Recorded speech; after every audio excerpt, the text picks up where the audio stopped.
seja muito bem-vindo, seja muito bem-vindo ao meu canal. Eu sou Leonora Azevedo, professora de matemática, e nesse vídeo eu vou falar sobre função quadrática. O estudo das funções em geral gera dúvida.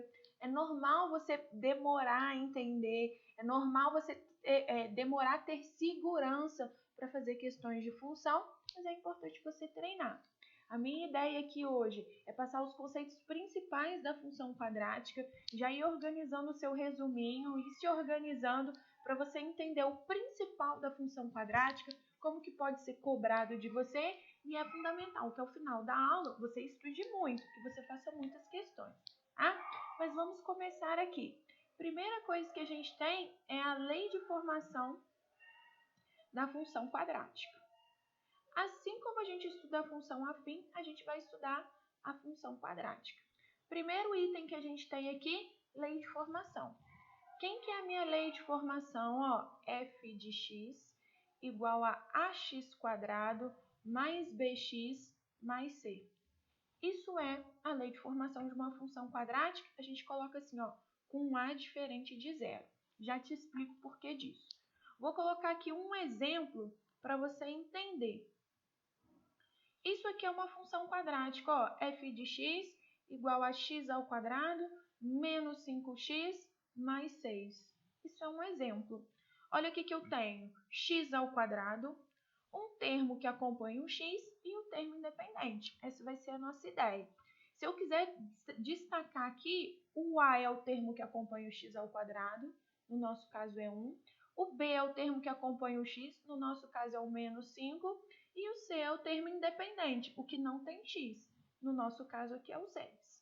Se eu quiser fazer um outro exemplo, por exemplo, ó, g de x igual a menos 2x quadrado mais 8x menos 9.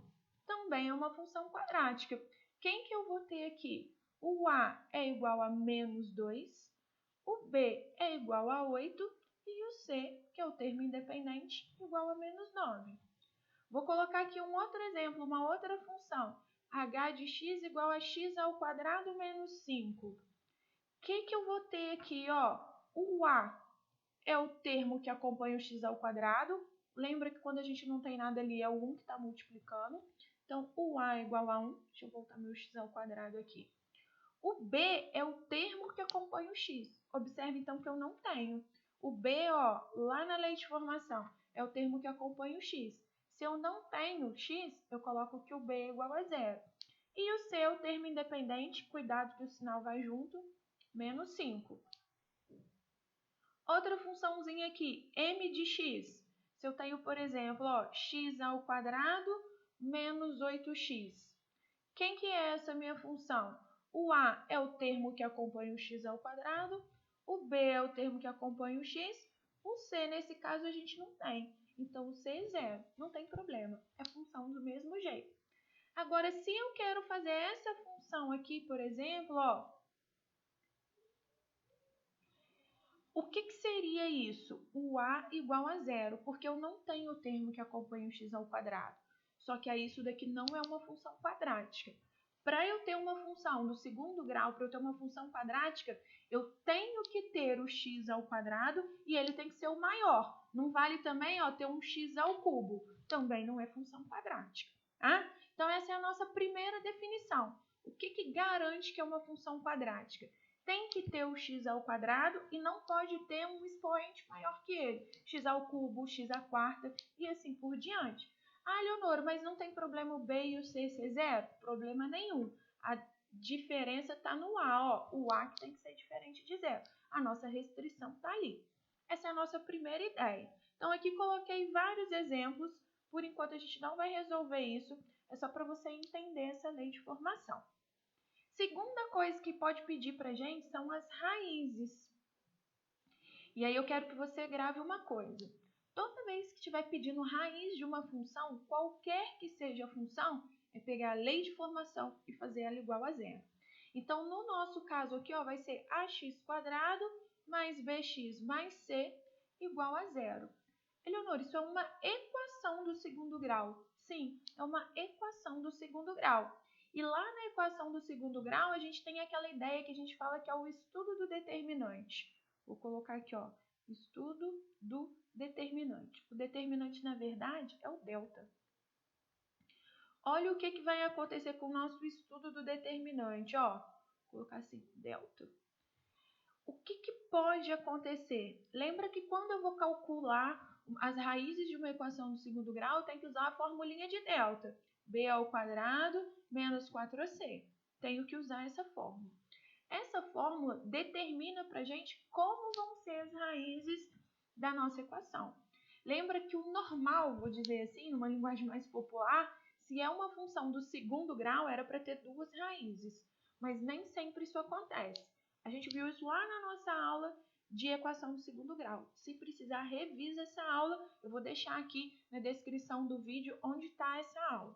Tá? O delta, ó, ele pode ser positivo, ele pode ser zero e ele pode ser negativo. Se o delta for positivo, achei um delta bonitinho lá, ó, 25, o delta dos sonhos. O que a gente vai ter? Duas raízes reais distintas. Se o delta for igual a zero, a gente fala que são duas raízes reais iguais. E se o delta for menor que zero, a gente fala que não possui raiz real. Existe mais coisas para a gente falar aqui, existe mais detalhes que eu poderia dar para você sobre não ter raiz real, sobre o que significa ser raízes distintas, mas por enquanto eu vou deixar assim, tá? É suficiente para a nossa aula de hoje. Mais para frente eu vou detalhar um pouco mais essas coisas e como eu falei, lá na aula de equações de segundo grau, tenho isso mais detalhado. Por enquanto, para a gente isso aqui é suficiente. Saber que quando o delta é positivo, duas raízes distintas, quando o delta é igual a zero, duas raízes iguais, e quando o delta é negativo, não tem raiz real, tem raiz complexa, se você já estudou isso alguma vez na vida, mas a gente também não vai falar sobre isso nessa aula. Vou deixar aqui quietinho por enquanto, tá? É suficiente. E além da lei de formação das raízes, outro ponto importante que a gente vai ter é o gráfico da função. Lembra que lá na função afim, o gráfico é uma reta. Aqui na função quadrática, o gráfico é uma parábola.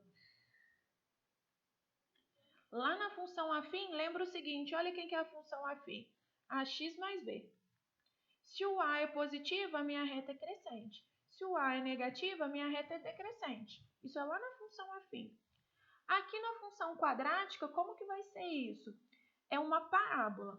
Eu não sou muito boa de desenho. A parábola é uma figura que tem mais ou menos esse formatinho aqui. Tá? Essa vai ser a nossa ideia de parábola. Ela pode ter esse formato ou esse aqui, que é o que a gente vai falar agora. Então, o gráfico de uma função quadrática é uma parábola. Agora, vamos lá nas condições. Se o A é o termo que acompanha o x ao quadrado, for positivo, for maior do que zero, a gente fala que a gente tem uma concavidade para cima. É esse desenho aqui. Concavidade, pensa em abertura, a parte aberta para cima. Se o A for negativo, a gente fala que a concavidade é para baixo. É o desenho ali de baixo, que não está nada parábola meu desenho, mas para você entender a ideia. Então, ó, boquinha para cima eu falo que é sorrindo, A positivo, boquinha para baixo, negativo, tá? Eu falo que é sorrindo e chorando. Então, ó, concavidade para cima, para te ajudar a gravar. A positivo, ó, sorrindo, A negativo, chorando. Lembra disso para você ir gravando aqui. E aí, olha o que vai ser a nossa ideia. Vou tentar fazer um desenho aqui melhor, porque desenhar não é minha principal habilidade, mas essa daqui vai ser mais ou menos o gráfico de uma parábola quando o A é positivo. Isso é o gráfico de uma parábola quando o A é positivo. E isso aqui, mais ou menos também, meu desenho não fica muito perfeitinho, é o gráfico de uma parábola, ela tinha que ser simétrica. É o gráfico de uma parábola quando o meu A é negativo. Eleonora, eu tenho que saber isso? Tenho que saber, tá? Eu tenho que decorar isso? Tem que decorar, tem que saber isso decorado mesmo. Vou passar um pouquinho aqui para baixo que eu quero anotar mais algumas coisas. E aí tem algumas informações importantes que a gente precisa saber. Você tem que lembrar que a ideia de parábola é uma ideia de infinito, tá? Olha o que significa essa parábola aqui. É como se fosse mais ou menos essa ideia, ó. Esse ponto aqui. Opa, deixa eu voltar meu desenho aqui que ele ficou com duas cores. Qual que vai ser a ideia aqui que a gente tem, ó? Quando eu tenho essa situação, eu falo que esse pontinho que tá aqui, ó, vou fazer ele até destacar ele de verde. Esse pontinho aqui é o vértice da minha parábola. O que significa o vértice da minha parábola? Significa o seguinte, a parábola é infinita. É como se ela tivesse vindo descendo, ó, lá do infinito, desceu, desceu, desceu, desceu. Em algum momento ela para e começa a subir. Essa vai ser a ideia da parábola. Ah? Se a minha concavidade for para baixo, é o contrário, ó. Ela vem subindo lá de baixo, lá do infinito. Em algum momento ela para e começa a descer de novo. Então, o meu vértice, no caso, vai ser esse ponto aqui. Eleonora, o que quer dizer o vértice? Eu gosto de pensar o vértice como o momento que a parábola para e toma outro rumo. Imagina, só para você entender, que você é um mergulhador. Imagina que você vai fazer um mergulho. Vê se a ideia não seria mais ou menos essa, forçando um pouquinho a barra. Ó, se aqui fosse a beirada da piscina, você mergulhou, você consegue ir até uma determinada profundidade. A partir daquilo ali você não consegue mais. Empuxo, gravidade, alguma coisa vai te jogar para cima. Que seja o fundo da piscina, vai te jogar para cima. Então eu gosto de pensar exatamente isso, ó. Quando a nossa concavidade está para cima, a gente vai mergulhar até um certo ponto. Depois eu não consigo mergulhar mais. Esse mínimo que eu chego aí, o máximo que eu consigo mergulhar, a menor profundidade que eu chego, é o meu vértice. Agora, na situação contrária, quando a concavidade está para baixo, tenta imaginar que você chutou uma bola. Você consegue fazer isso, né? A bola vai até uma certa altura. A gravidade faz ela voltar para o chão. Então, essa altura máxima que ela vai chegar ali é o vértice. Entender isso é fundamental. Parece uma coisinha simples, parece uma coisinha boba, mas é aí que vem as pegadinhas de prova, de concurso, de prova de escola, de tudo que você estiver estudando, o vértice é fundamental. Ah? Nesse caso aqui, nesses dois casos, a gente tem nome especial. O próprio nome aqui, matemática simplificando a nossa vida. Ó, o vértice aqui, nesse caso, é o ponto mínimo da função. Tem professores que chamam ponto de mínimo. É a mesma coisa. Ah? É o ponto mínimo da função. E no caso contrário, se a concavidade está para baixo, esse aqui é o ponto máximo. Não tem nome muito diferente isso não. Em compensação, a gente tem a ideia do vértice, que aí eu preciso que você decore. Ah? Olha as formulinhas. A gente tem que decorar aqui. Formulinhas para vértice. Qual que vai ser a nossa ideia de formulinha para vértice?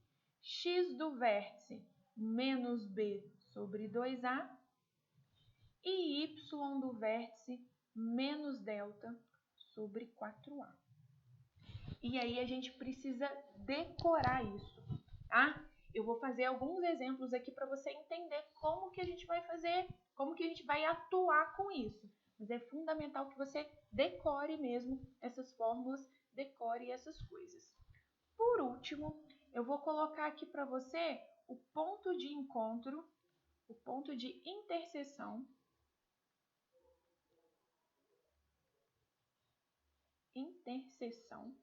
com o eixo Y. O nome correto do eixo Y, eixo das ordenadas. Mas eu vou deixar aqui essa observação. Ponto de interseção com o eixo Y é o C, lá da funçãozinha. E aí eu vou fazer agora uma bateria de exemplos. Eu não vou fazer nesse vídeo porque fica muito cansativo, mas é importante que você faça agora os exemplos. Aqui está um resumo da teoria. Minha sugestão é que você copie isso daqui. Faça esse resuminho mesmo, deixa aí para você consultar. Você copia esse resumo, deixa isso tudo anotadinho aqui, porque você vai precisar. No próximo vídeo agora, eu vou fazer alguns exemplos para você entender como que a gente vai aplicar essa teoria nos exemplos, nas provas. Mas eu vou fazer em outro vídeo para não ficar muito extenso. Eu te aguardo no meu próximo vídeo.